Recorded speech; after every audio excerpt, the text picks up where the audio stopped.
Entre Voces. Plataforma de difusión cultural. Entre Voces. Con Chely O.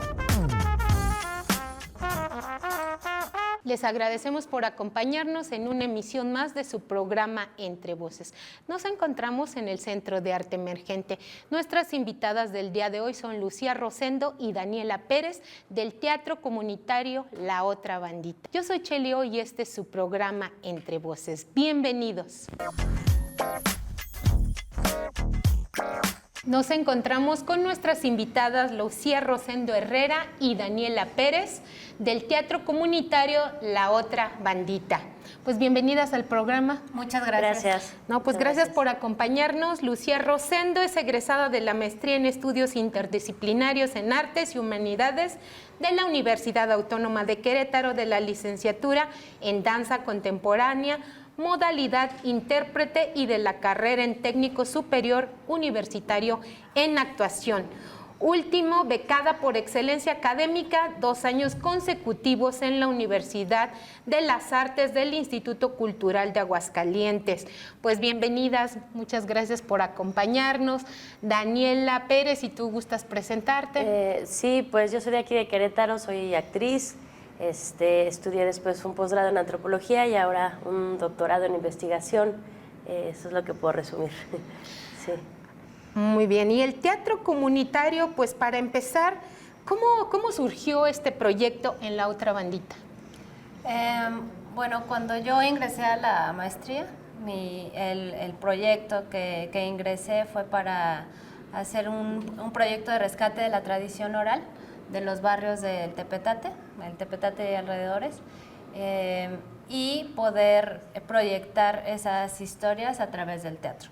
Entonces fue así que nos acercamos por primera vez a La Otra Bandita. Daniela ya había tenido una experiencia años atrás que ahorita nos puede contar, pero bueno, fue mi primer acercamiento y Israel Nieves, que es el coordinador de La Otra Bandita, pues me abrió las puertas desde el primer instante para empezar talleres de teatro ahí, que se ha derivado en muchísimos proyectos ya a lo largo de estos años, que pues han sido muy fructíferos tanto para el Centro Cultural como para nosotras en la investigación desde el teatro comunitario.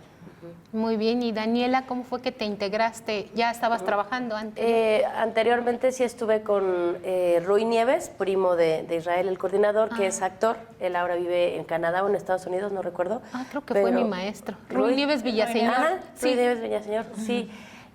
Con él estuve trabajando mucho tiempo en teatro, entonces ese lugar lo ocupábamos para ensayar principalmente y ya tiempo después lo rescataron para hacer este centro cultural, ¿no? Pensado en todas las personas que viven ahí alrededor, en los barrios. Fue así que yo me acerqué y a este proyecto me acerqué porque, bueno, Lucy y yo hemos coincidido como en nuestros intereses creativos y de investigación.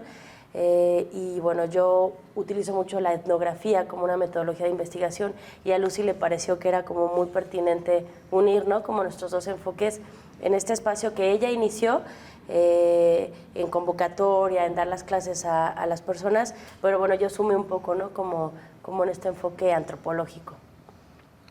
Muy bien, ¿y qué proyectos han realizado? Porque precisamente La Otra Bandita pues es un barrio donde hay actualmente pues mucha población migrante y pues ya está totalmente céntrico, ¿no?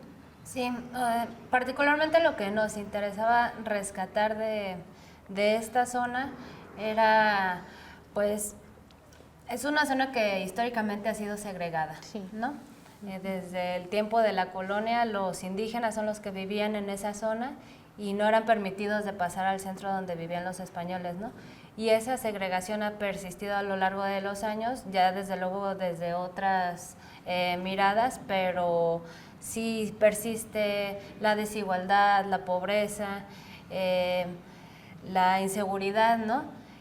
Pero también es un barrio súper trabajador, de gente muy trabajadora, que tiene una riqueza cultural impresionante. Entonces eso es lo que queríamos rescatar para el proyecto y que también la gente de esa comunidad supiera el valor que ellos tienen para ellos mismos, ¿no? Y que desde esa conciencia puede hacer eso una resistencia hacia las miradas hegemónicas, ¿no? Muy bien, ¿desde cuándo se encuentra este teatro comunitario? Pues Daniela no sé hace cuánto empezó a trabajar con Rui, que ya hacían teatro en la otra bandita. Y bueno, nosotras con este enfoque de particularmente trabajar con la comunidad fue hace 4 años. Muy bien. Trabajas en diversos proyectos, pero tienen un proyecto en manos, ¿verdad? Lo de la escuelita móvil. ¿Nos pueden comentar qué actividades tienen planeadas y en qué fecha se va a realizar? Sí, iniciamos apenas hace 2 semanas a salir a las calles con Escuelita Móvil. Este es un proyecto de Bélgica. De Bélgica. Ajá. Que viene de Bélgica y que tiene ya muchas escuelitas móviles en México y en todo el mundo. Es un proyecto para trabajar con personas en situación de calle. Y pues lo maravilloso de Escuelita Móvil es que es un enfoque de educación, digamos, pero en muy diversas áreas. Y bueno, Dani, ahí es otra coincidencia linda. Dani empezó a trabajar con Escuelita Móvil hace muchos años atrás. Después ese proyecto se suspendió porque quienes soportaban aquí Escuelita Móvil económicamente ya no pudieron hacerlo y se quedó en pausa. Y entonces años después, creo que 2 años estuvo parado Escuelita Móvil y buscan a la otra bandita porque conocen del soporte que tiene para ver si ellos pueden, el Centro Cultural puede seguir ejecutando este proyecto. Y como ya estoy ahí, entonces yo llego a involucrarme en y bueno, pues ahora estaremos nuevamente ambas participando de y muchas personas más en la otra bandita. ¿Y qué actividades se van a realizar? ¿Qué va a ser? ¿En una camioneta? ¿Una combi? Pues la Escuelita Móvil tiene como esta facilidad de llevarla a diferentes espacios en los barrios, en las colonias. Acá en el Tepetate pues es en la explanada, ¿no? Vamos a estar en la explanada del mercado y en el Cerrito. Y en el Cerrito. Y pues las actividades son diversas. La escuelita tiene sus propias actividades, pero además la creatividad ahí de quienes estamos involucrados, se suman otras experiencias como de teatro también puede ser, juegos, actividades lúdicas, para que quienes se acerquen. Está pensado para niños, niñas, jóvenes, adolescentes principalmente, pero bueno, los adultos también se pueden involucrar. Entonces son como diversas actividades, pero sí habrá días fijos, ¿no? Sí. De la escuelita móvil. Sí, ahorita se está planteando viernes y sábados para salir sábado a las 11 en la explanada del Tepe, que bueno, ahí llegamos a mucha comunidad de niños, de los mismos comerciantes y tal, pero por ejemplo en el Cerrito que salimos pues hay mucha más afluencia de gente, ¿no? De distintas partes. Entonces bueno, será ahora toda una experiencia este nuevo proyecto. Y la Escuelita Móvil es todo un dispositivo que ya está armado. Es un carrito con pizarrones en el que se pueden poner distintas plantillas con temas diversos, y eso lo hace muy llamativo. O sea, ya extender la Escuelita Móvil en medio de la calle ya faculta que la gente se acerque. Pues muy, muy buen proyecto. Esto será en abril. Sí, ya de aquí para adelante. De aquí para adelante. Permanente, sí. Será ya permanente, un proyecto permanente. Así es, sí. Pues muy, muy interesante. Pues nos vamos a nuestra cápsula literaria y regresamos con nuestras invitadas. Cápsula literaria. Entre voces, con Cheli O.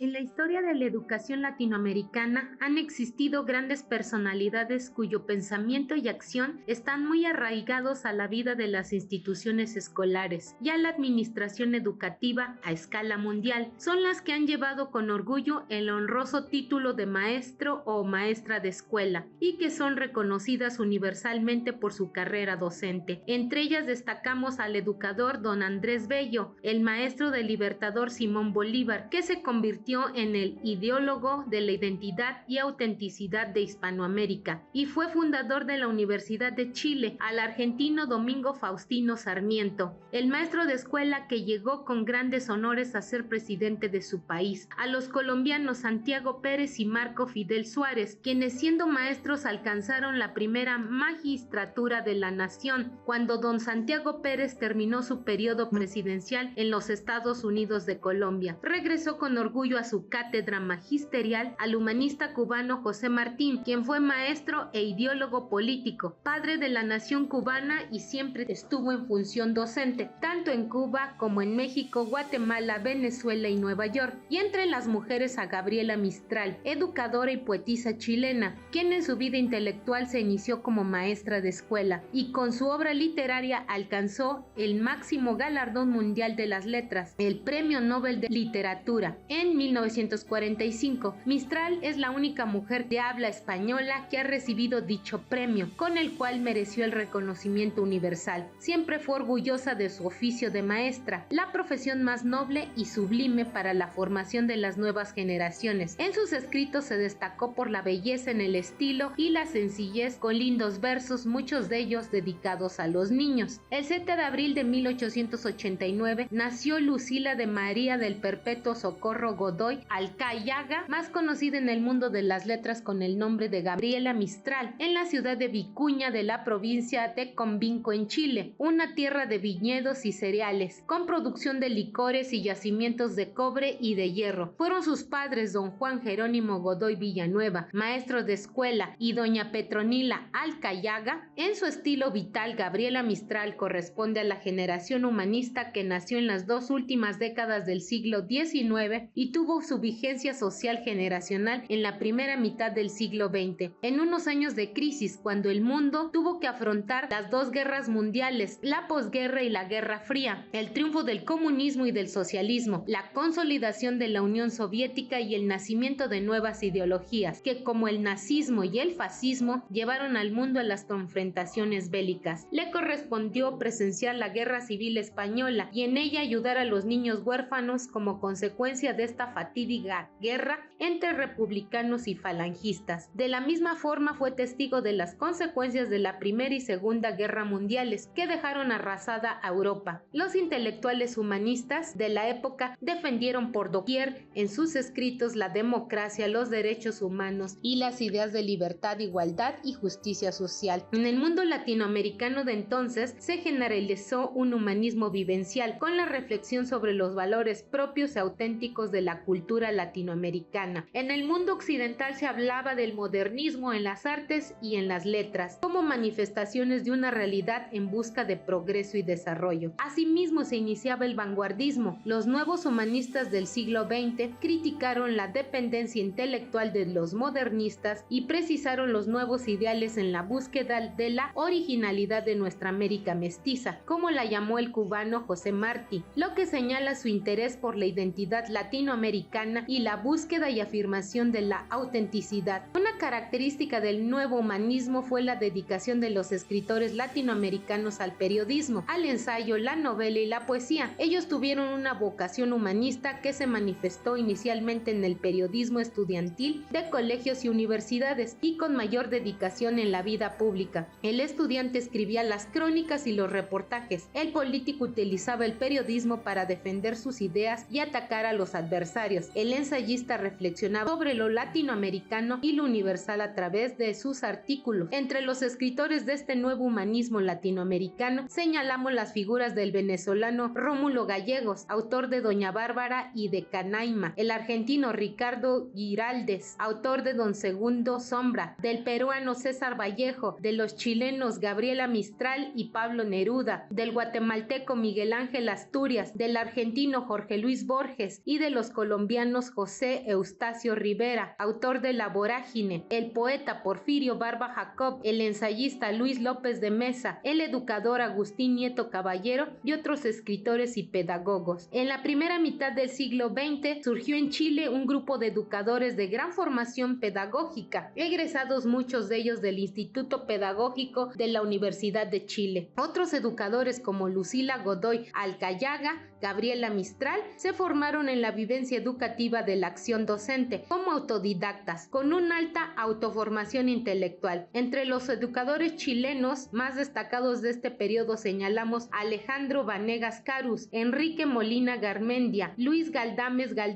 Darío Enrique Salas Díaz, Amanda Labarca Huberson y Lucila Godoy Alcayaga o Gabriela Mistral, entre otros. En el pueblo de Vicuña, en Chile, especialmente en el Valle del Elqui, transcurrió la infancia de Gabriela Mistral. Durante algunos años vivió con su familia en el pueblo de Montegrande. Su padre era un maestro de escuela que sabía latín, humanidades, dibujo decorativo, guitarra y componía versos. De él tenía lejanos recuerdos. Rememoraba que fue quien sembró las plantas de higueras, nogales y otras en el huerto de la casa. Sin embargo, su padre, que era aventurero y errabundo, abandonó el hogar cuando la niña tenía apenas 3 años. Este vacío del padre, su infancia difícil y el ambiente del Valle del Elqui, que le sirvió para convivir con la naturaleza, influyeron en su poesía.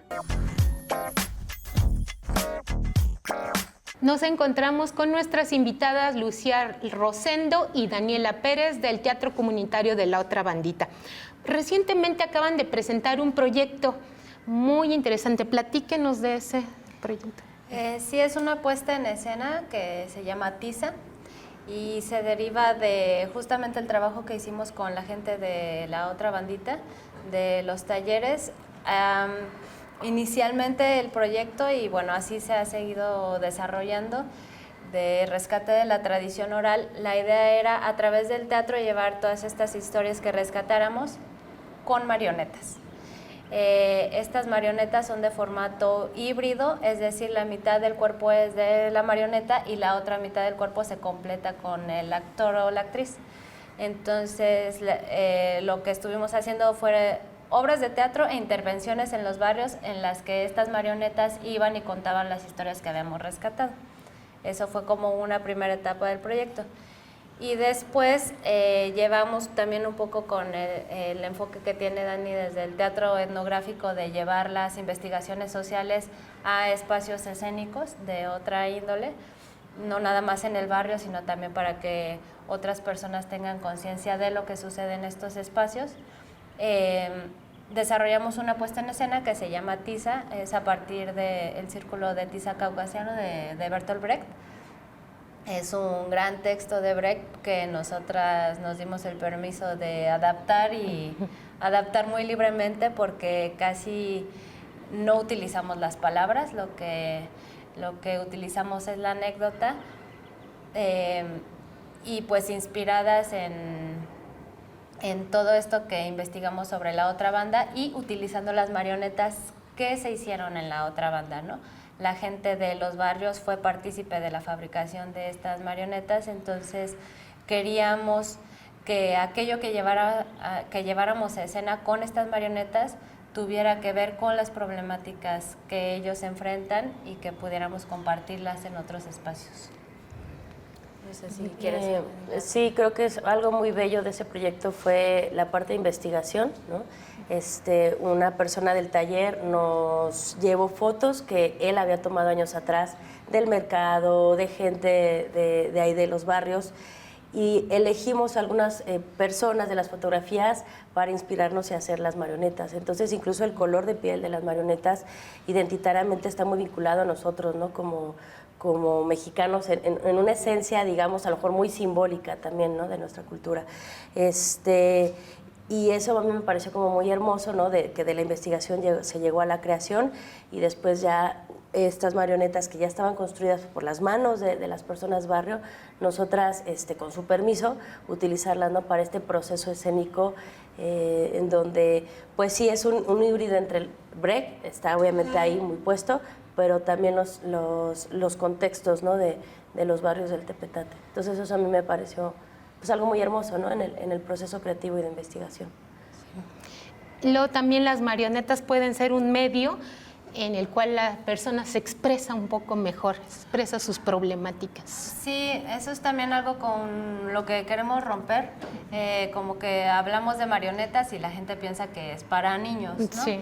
Y en este caso no, la puesta en escena está dirigida a jóvenes y adultos, Y la marioneta es un elemento bastante interesante en el que no estamos innovando históricamente desde el inicio de la humanidad.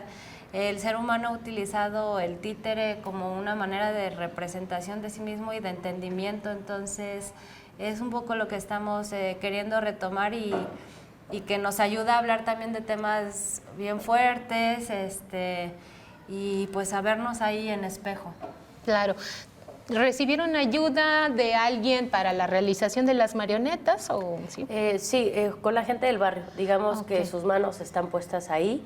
El material para las marionetas, bueno, eso Lucy fue quien gestionó el recurso económico, ¿no? para el material, para fabricar las marionetas, pero pues la esencia, la magia, la energía está ahí de la gente del barrio que participó en el proyecto, tanto en la parte de investigación como en la parte de construcción, ¿no?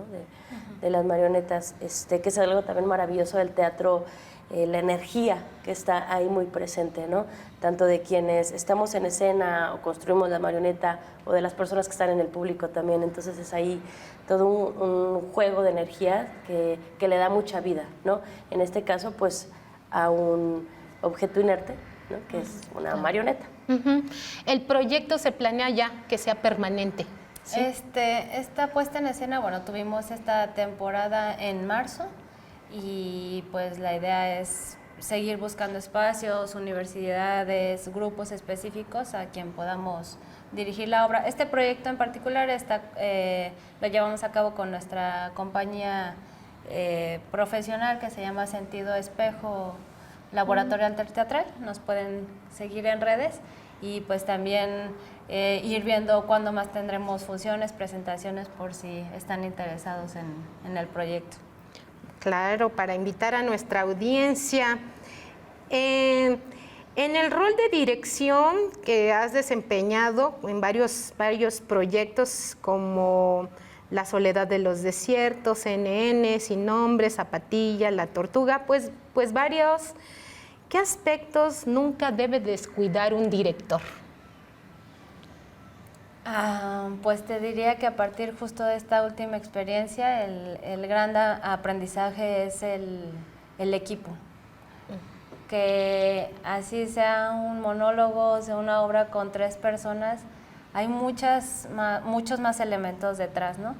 Y conforme más elementos se sumen, pues las puestas en escena o los trabajos se enriquecen más y creo que ese espacio tiene que ser siempre cálido, ¿no? Porque pensamos en este tema de que el arte transforma el mundo y yo creo que sí, pero es una transformación primero desde el núcleo cercano, ¿no?